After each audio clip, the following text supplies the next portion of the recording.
Hey, it's Drew Neiser with another Wednesday Wisdom. I'm here with Josh Mait from 100 Yards, and Josh and I have been talking about how brands tend to be in love with themselves, go feature first, beat their chests. How do we fix that, Josh?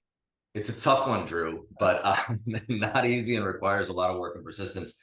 I would say, I always use the prototype of if you were a CEO and you had to stand up in front of a room for 10 minutes and give a speech, but you couldn't talk about yourself, what would you talk about? Right. And to me, that's the ultimate prototype communication. And it's really hard because everybody wants to talk about their product and how great it is and how their features and functions are great. But if you step outside yourself, you think about it from the category or the customer perspective, you gotta talk about something else. And I think to write a 10-minute speech that doesn't reference what your product does great is a good test of your ability to step outside yourself. So that to Well, me is one way to do it. as you're talking about this, I'm thinking of the comedian line. Well, enough about me. How about me? Right, So, exactly. so yeah, I mean, look, you are in a company, you do want to sell your products and services, but it's not a direct line to, hey, great features, buy me necessarily. And so we're talking about relationship building and storytelling, but I I always think think I always think though it's like people race to if you start at the bottom in a sales conversation, you can't elevate it at the top. You have to start high, right? So if there's a reason why you're relevant and there's a reason why you're solving a universal pain in your category, you got to start there before you get down to features and functions because you can't go back up once you go down.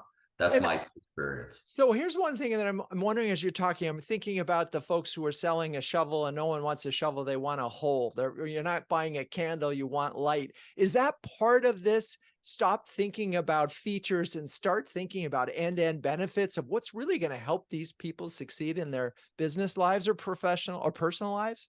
Well, I think, if I borrow my partner's brain for a minute, who's thinking about demand generation and thinking about a funnel, we got to realize that at the top of the funnel, nobody cares who you are because they just met you, right? And you have to relate to them in a way that speaks to their world or a common shared world. But it's not about throwing the product in their face on that first meeting. So I think when thinking about brand marketing, it's important to think about performance too and how those two things work together.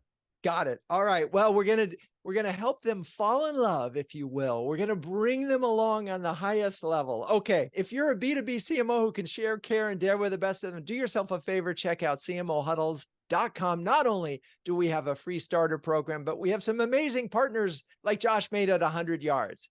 I'm Drew Neiser. Peace out.